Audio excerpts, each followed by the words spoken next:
Hi there, welcome to the channel. My name is Brick and I'm your official Puerto Rico travel guide. From the common to the uncommon, I help people discover Puerto Rico's most amazing natural, historic, and cultural attractions. And today, I'll share with you the things you must know before visiting Puerto Rico.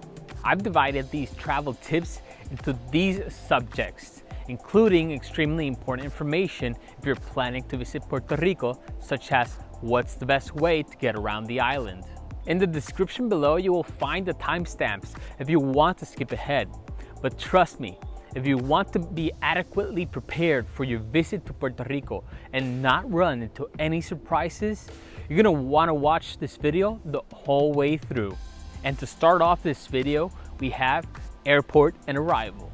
If it's the first time you're visiting Puerto Rico, you might be surprised to learn that if you're a US citizen, you won't need a passport or visa to travel to Puerto Rico. However, you'll need to show an official form of personal identification, such as an enhanced driver's license, also known as a real ID, at the airport. If you're traveling from outside of the US, make sure to check the official government websites for travel requirements. Additionally, as of June 2022, domestic travelers are not required to provide proof of COVID vaccination or negative tests prior to arriving to the island. However, all travelers arriving on international flights must present a negative COVID test, either antigen or PCR, taken within 1 day prior to departure before traveling by air to Puerto Rico from a foreign country. If you want to see the latest travel updates for tests and restrictions, make sure to see the description below where I've placed a link to an official government website. Now, when it comes to airports, it's very likely that you will be arriving at the Luis Muñoz Marin International Airport in Carolina, which is closest airport to San Juan and the metro area of Puerto Rico. However, Puerto Rico has several airports that are currently operating commercial flights, such as the Rafael Hernandez Airport in Aguadillas, which is best if you're looking to explore the west side of the island, and the Mercedita International Airport in Ponce, which is best if you're looking to explore the south side of Puerto Rico. Next, we have weather. And although most people associate Puerto Rico with year-round warm and sunny weather that is perfect to go to the beach, they fail to prepare for the sporadic and oftentimes intense rain showers that may happen at any moment of the day, especially during spring and fall, and that create a very humid environment. During the summer months, the sun is extremely intense and the temperature is often reaching more than 90 degrees. So please make sure to wear sunscreen, even if it's just to walk around, because getting sunburned will happen quicker than you can imagine. During Christmas time, the temperature can get as low as 80 to 70 degrees in the metro and city areas at night, which we do consider being cold. So don't be surprised to see people wearing hoodies and jackets while walking around during Christmas time. And last, but definitely not least, please keep in mind that hurricane season in Puerto Rico is from the beginning of June till the end of November. So if you're planning to visit during these months, make sure to keep an eye out for any potential atmospheric formations that might interrupt or even cancel your trip to Puerto Rico. Up next, we have communications. If you're traveling to Puerto Rico from the United States, you'll be relieved to know that most, if not all, US-based phone companies such as AT&T, Verizon, and T-Mobile connect automatically to local phone towers, meaning that you won't have to buy a SIM card with a temporary plan during your trip.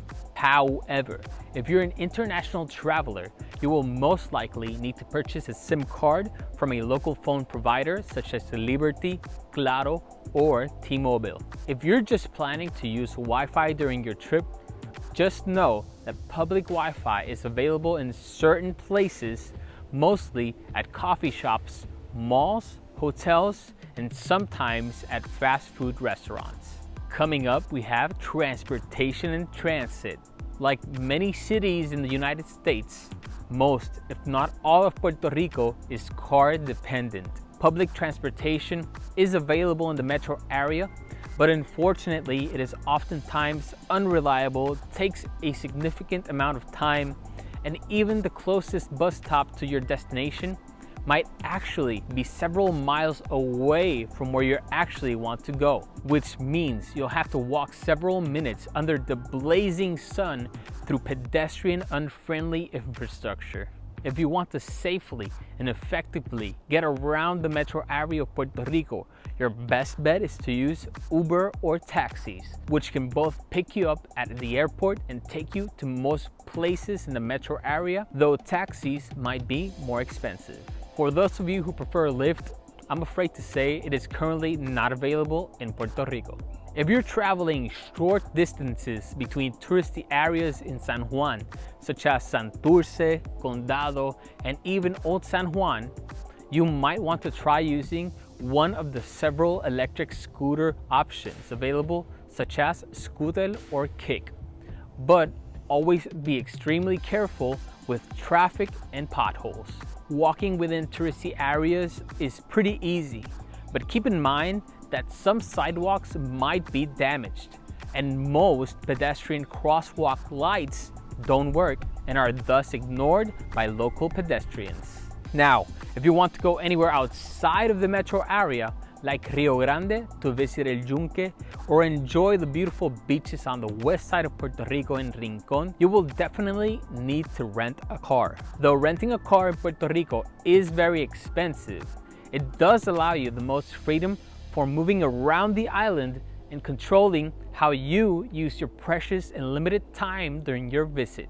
Google Maps, Apple Maps, and Waze work great to give you directions around the island, even producing information about the heavy traffic that is common in the metro area of Puerto Rico, though they do fail to warn you about how intense and intimidating it can be to actually drive in Puerto Rico. Though you might find that many drivers ignore common traffic laws, such as using signal lights to switch lanes and stopping at stop signs, I would highly recommend that you follow all traffic laws and be very aware of your surroundings to prevent any accidents. And lastly, keep in mind that gas prices in Puerto Rico are actually measured in liters, not gallons. So don't get excited when you see gas prices at $1.30 at gas stations, because it's actually the same price, if not more expensive, than what you would find in the US. And since we're talking about things being more expensive, the next subject on the video is shopping and payments. Even though in Puerto Rico we use the US dollar as our currency, we also have a huge sales tax of 11.5% for most goods and services, except for prepared foods at restaurants and other dining places, which charge a 7% sales tax. Most large and small businesses accept debit or credit cards as payment methods, though some might have a minimum spending requirement for one or both of these payment methods. Visa and MasterCard are the most commonly accepted payment processing networks, though American Express is also accepted, but to a lesser degree, with Discover being the least accepted processing network. However, make sure to carry some cash with you, since some small businesses, such as food trucks or street vendors, may only accept cash. Lastly, businesses in the metro area are generally open relatively late, even during weekdays. But businesses outside of the metro area, including restaurants and other food places, close relatively early, so make sure to account for that if you're visiting the rest of the island. Now, before covering the remaining things you must know before traveling to Puerto Rico, please take a moment to smash that like button if you're enjoying this video and found it helpful. Also, subscribe to the channel if you'd like to see more videos that'll help you explore the common and uncommon parts of Puerto Rico. Finally, if you'd like to support my work, you can make a small one-time or monthly donation on Buy Me a Coffee. These donations, as small as $5, help me improve the quality and speed of these videos and allow me to continue making free content to help people explore Puerto Rico. So, if you'd like to support me, Make sure to check out my page on Buy Me a Coffee by clicking the link in the description below. Now, going back to the things you must know before visiting Puerto Rico. Next, we have food and beverage. Although in Puerto Rico, you will find many of the fast foods and restaurant chains popular in the US, such as Burger King, Starbucks, and Chili's, you didn't come all the way to the Caribbean to eat a Big Mac at McDonald's. So I suggest you try all the delicious Puerto Rican traditional criollo cuisine. If you want to learn about all the amazing dishes and foods you should try in Puerto Rico, make sure to click the card above to watch my video on the top 10 foods you must try in Puerto Rico. Now, when you're eating out at restaurants, please keep in mind that it is customary to leave at least a 15% tip. At more casual places where you're not being served by a waiter, you might be prompted by the cashier to choose whether to leave a tip or not. And although at these places it's not considered rude to not leave a tip, the employees of these small and medium businesses will definitely appreciate the kind gesture for their great service. If you're getting hungry at your Airbnb or hotel room, but don't want to go out to get some food, you'll be delighted to know that there are several food delivery services available in the metro area of Puerto Rico, including Uber Eats, DoorDash, and the local food delivery app called Uva. If you do decide to hang out and go get some drinks at a bar, you'll be surprised to learn that the legal drinking age in Puerto Rico is actually 18, not 21 like in the US. And finally, yes, the tap water in Puerto Rico is safe to drink, so make sure to fill up your reusable water bottle before starting your adventure in Puerto Rico. Coming up, we have language. You might be surprised to learn that a good portion of Puerto Ricans are fluent in both Spanish and English, especially in the metro area. Outside of the metro area, you will likely be able to have conversations in English, especially in touristic areas and with younger individuals, but to a lesser degree than in the metro area. In fact, Puerto Ricans are notorious for speaking in Spanglish by mixing English and Spanish words in their conversations. However, learning some basic Spanish will definitely get you a long way in Puerto Rico, especially if you learn some of the local slang. Some of the local slang you might hear and use include janguear, which means to hang out, corillo, which means a group of friends or a group of people, and huepa, which is a lively expression of joy. There are many more Puerto Rican slang words that you should know. So if you want me to make a whole video about them, make sure to leave a comment below. Next, we're talking about infrastructure. As I mentioned before, Puerto Rico is largely car dependent, meaning that there are paved roads and highways that take you all around the island. However, many of these paved streets, especially in the metro area, suffer from significantly large and numerous potholes. So make sure to keep an eye out on the ground to avoid blowing out your tires and damaging the rims of your rental car. Another aspect to keep in mind is that Puerto Rico's electrical system is still suffering from the aftermath of Hurricane Maria and from exceedingly aging infrastructure. So do not be surprised if the power goes out in certain areas for a couple of hours to possibly days during your trip to Puerto Rico. However, businesses are aware of this fact, so many of them have gas-powered plants that can help them operate for short periods of time while electricity is restored. But those who don't are forced to close during this time. And lastly, thanks to increasing global temperatures, Puerto Rico is prone to suffer from water droughts during the summer months. So keep that in mind and be conscious of your use of water during your visit. Our next subject is safety. In my opinion, Puerto Rico is a relatively safe place to travel to, especially if you stick to the touristy areas. Like all places around the world, there are some places that are safer than others, and there are actions you can take to keep yourself safe. One mistake I see many people make when they travel to Puerto Rico is leaving backpacks and other personal belongings visible inside a parked car while they go to the beach, for example. This attracts the attention of people with bad intentions that usually break into the car by smashing the window and taking your personal belongings. I've also gotten questions about La Perla, which is safe to visit as long as you stick to the areas that are obviously meant for people to visit. Don't take photos of things that you shouldn't, like people's houses, and show as much respect as you can to the community that lives there. Also, I know that you're excited to put on your swimsuit and jump into the beach as soon as possible, but keep in mind that the beaches have currents which can pull you away into the ocean, which can lead to drowning. One of the beaches that is notorious for being dangerous and unfortunately having many incidents of tourists drowning is the beach right behind La Concha and the San Juan Marriott in Condado. So if you visit that beach or any other beach in Puerto Rico, make sure to stay near the coast in a shallow area where you can walk back to safety in case of strong currents. And finally, visiting rivers and waterfalls has become an increasingly popular activity in Puerto Rico. I personally love visiting rivers so much that I made a whole video of the top rivers and waterfalls you should visit near El Yunque that you can watch by clicking the card above.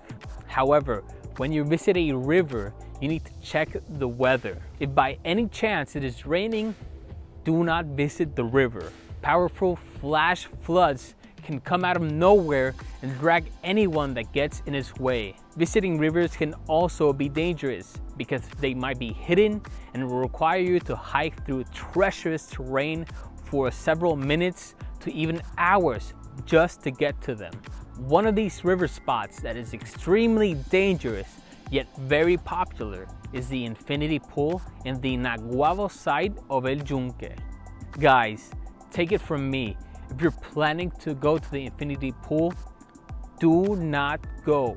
It is extremely dangerous, and we often see news of people, especially tourists, being rescued because they either got lost or severely injured during their hike. So please, do not go to the infinity pool unless you go with the select group of extremely prepared and experienced tour guides that occasionally take people to see it.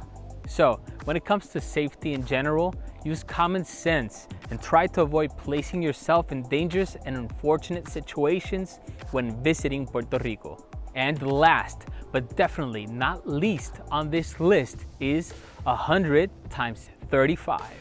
100 times 35 is a rough estimate of what Puerto Rico measures in miles across and from top to bottom. And although this measurement is not exactly accurate, it is used as a way to express how even though Puerto Rico is a relatively small island, it still has countless things to see and do beyond just the metro area and the cliche touristic attractions. Though popular places like Old San Juan, El Yunque, and popular activities like going to the beach are a must if you visit Puerto Rico, I highly suggest you also explore other places such as the otherworldly Cabo Rojo on the southwest side of the island, the beautiful mountainous municipality of Adjuntas in the center of the island, and the breathtaking island municipality of Vieques, located just to the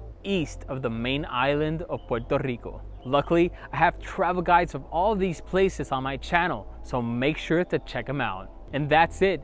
Thank you guys so much for sticking around till the end of the video. I hope you found it helpful. Make sure to smash that like button, share this video, and subscribe to the channel. Let me know in the comments below if you think I covered everything or if I missed something. Also, remember that if you'd like to support my work, you can make a small one-time or monthly donation on Buy Me a Coffee. Lastly, if you like this video, there is a good chance you might also like these two videos on my channel, so make sure to check them out. Thank you so much for watching and see ya in the next one.